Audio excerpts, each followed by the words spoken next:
The water came up so fast I didn't even hear it coming.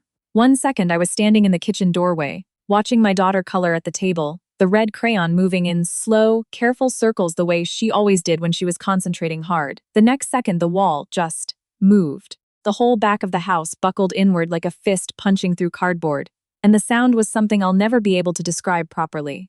Not a crash. More like the earth exhaling. Then the cold hit us. Brown water, not a trickle but a wall of it, already knee-deep by the time I grabbed her off that chair. We'd had the evacuation warning since the night before. My husband, I'll call him Colt, because that's what everyone called him, short for Colton.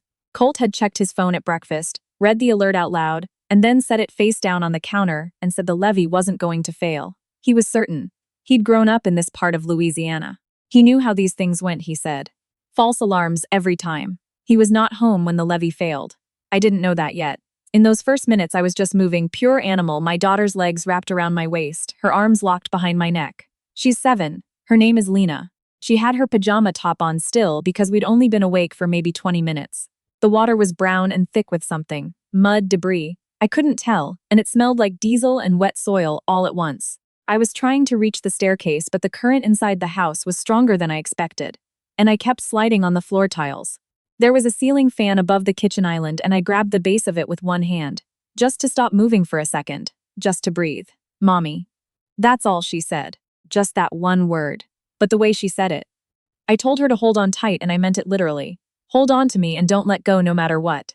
The stairs were 8 feet away. We made it. By the time we reached the second floor, the water was already climbing the bottom 3 steps.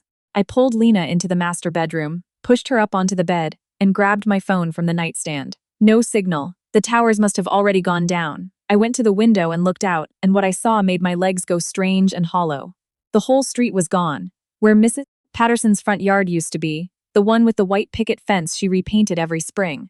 There was just gray moving water, thick and purposeful, taking everything with it. I could see a child's bicycle floating past, a plastic lawn chair, a propane tank, bright red, bumping against what used to be someone's mailbox post. I banged on the window and screamed. I don't know who I thought was going to hear me. I just needed to make noise. Lena said, "Is Daddy coming?" I said yes. I said of course he was. The truth was I'd tried calling him 4 times already, and it was going straight to voicemail each time. I told myself the towers were down for him too. I told myself he was probably already on his way, maybe stuck in traffic trying to get to us. I told myself a lot of things in that room while the water crept up the stairs. About 2 hours in, I heard the boat. It was one of those flat-bottomed aluminum ones, the kind the wildlife and fisheries guys use.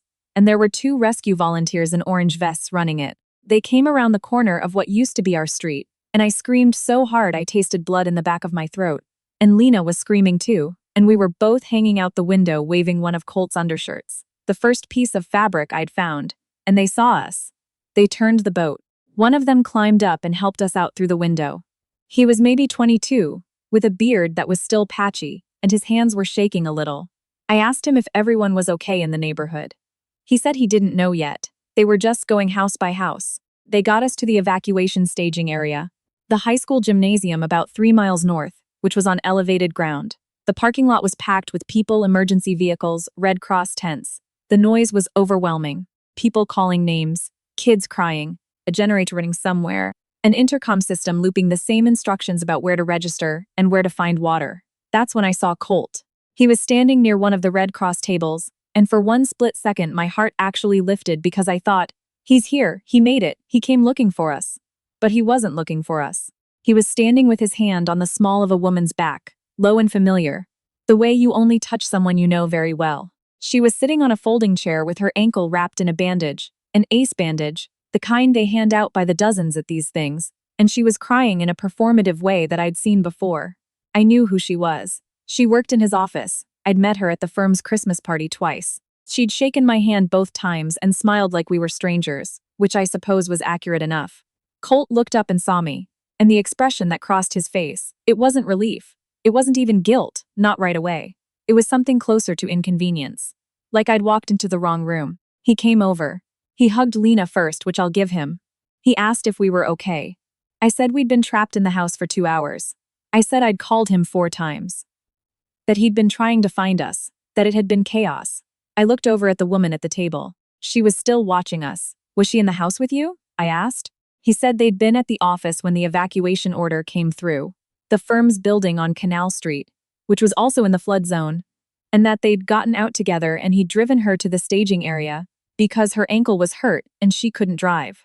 A sprained ankle. He'd left his wife and 7-year-old daughter in a flooding house to drive a woman with a sprained ankle to the evacuation shelter. I didn't say anything for a long moment. I looked at Lena, who was drinking from a little bottle of water one of the volunteers had given her, completely focused on that task, not paying attention to us. Then I looked back at Colt and I said, very quietly so she couldn't hear, "I called you 4 times. He started explaining again. The same explanation, just reshuffled. I stopped listening. The next 72 hours were a fog of shelter cots and FEMA forms and calls to my mother-in-law, who kept saying the flood was nobody's fault. As if that were the point. Lena slept hard, the way kids do after shock, like her body just needed to reset. I lay next to her on the cot and stared at the gymnasium ceiling and listened to the generator hum and thought about the look on Colt's face when he saw me. That fraction of a second, before he arranged it into concern, I kept returning to it like a bruise you can't stop pressing. On the 3rd day, my brother called. His name is Warner. He's 8 years older than me, which means he was practically a second parent when we were growing up, and he's spent the last 15 years building a real estate development company in Atlanta that has now gotten large enough that I genuinely do not know its full scope. What I know is that when he calls, people pick up, and when he decides to get involved in something, it tends to be thorough. He'd seen the news coverage of the flooding. He'd been trying to reach me since day one. When he finally got through, I was standing outside the gymnasium in the parking lot because I needed 5 minutes away from the noise inside, and I answered and I couldn't even talk for a minute, I just breathed. He said, "Where are you right now?" I told him. He said, "Is Lena okay?" I said yes. He said, "Are you okay?" And that's the one I couldn't answer right away. I stood there in the parking lot, with the phone pressed to my ear, and I thought about the question carefully, the way you do when you realize no one has actually asked you that yet. And I said, "I don't think so." He was quiet for a moment. Then he said, "I'm getting on a plane." I told him he didn't need to do that. He said, "I didn't ask." Warner flew into New Orleans that evening on a charter flight, not commercial. He doesn't do commercial for urgent trips anymore, which is something I'd always sort of rolled my eyes at, until the moment I saw his car pull into that gymnasium parking lot. And I understood what it means to have resources arrive at the exact speed you need them. He walked in and found us immediately. Lena saw him first and ran across the gymnasium floor, and he caught her and lifted her up, and she held on to his neck the way she'd held on to mine in the water. And watching that, something in my chest finally cracked open. I'd been holding it together for 3 days. In that moment, I couldn't anymore. He held her for a long time. Then he set her down and looked at me. Really looked. And I saw him clock the bruise on my collarbone from where I'd slammed against the doorframe, and the cut on my palm that had needed 7 stitches at the makeshift medical station, and whatever was happening in my face. He didn't say anything dramatic. He just put his arm around me and steered me toward the chairs in the corner. "Tell me everything," he said. So I did. Colt came to find us about 40 minutes later. He'd seen Warner's arrival from across the gym. You couldn't really miss it. Warner has a way of entering a room that people notice, and I watched him approach with that expression he always wore around my brother. Careful. Slightly too relaxed, performing ease. They'd never liked each other. Colt always said Warner was arrogant. Warner had never said anything about Colt to my face, but I'd seen the way he went quiet around him, and silence from Warner is louder than most people's opinions.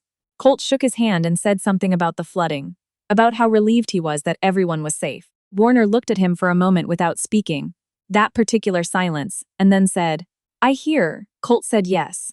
Warner said, "Good, I hear Alicia made it out okay too." Colt's expression didn't change, but something behind his eyes did.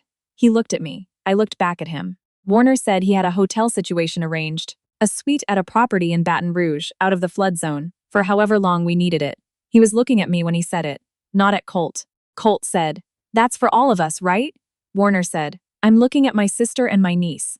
The silence after that was different from the generator hum and the crowd noise. It was specific. We stayed in Baton Rouge for 6 weeks. Warner didn't stay the whole time. He had a company to run, but he set things in motion before he left. He referred me to a family law attorney in New Orleans named Clarkson, who had a reputation for being precise and unhurried and relentless, which is exactly what I needed. He connected me with a financial advisor, who spent 2 sessions just walking me through what I actually had and what I actually needed to know. Things Colt had always managed and I'd never paid close enough attention to, which I was not proud of but which I was going to fix. The divorce took 11 months.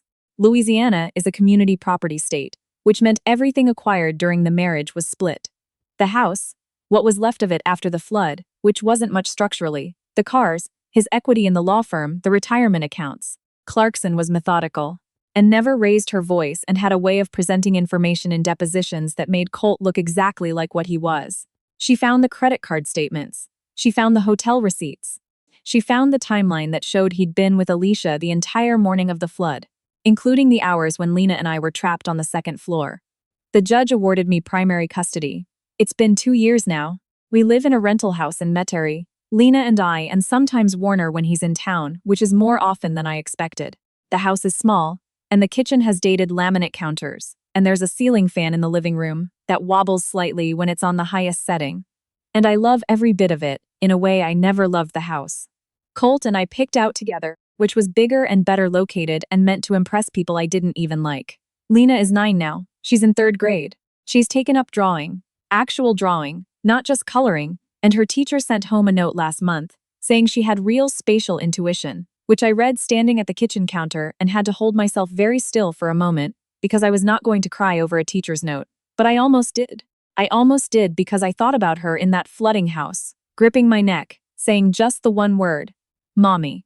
And I thought about how much can change in 2 years when you stop waiting for someone to show up and you start doing the showing up yourself. My ankle is fine. My palm scar has faded to a thin white line along the base of my thumb. I can walk into a room now and feel like I belong there, which sounds like a small thing until it isn't.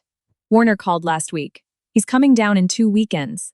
He asked Lena what she wanted to do and she said she wanted to go see the aquarium, the one on the riverfront, because she'd never been even though we'd lived here her whole life. He said he'd make it happen. He will. He always does. I stood at my kitchen window after we hung up and watched the neighbor's dog bark at a squirrel and thought about levees. About how everyone keeps building things they call permanent and how the water doesn't care what you call something. It just finds the weak point and moves through. I know something about weak points now. I know something about what it feels like when the structure you built your life around gives way without warning. And the water comes in cold and fast and everything you thought was solid just isn't anymore. But I also know this. I got Lena out. I got us both out. And then I built something sturdier.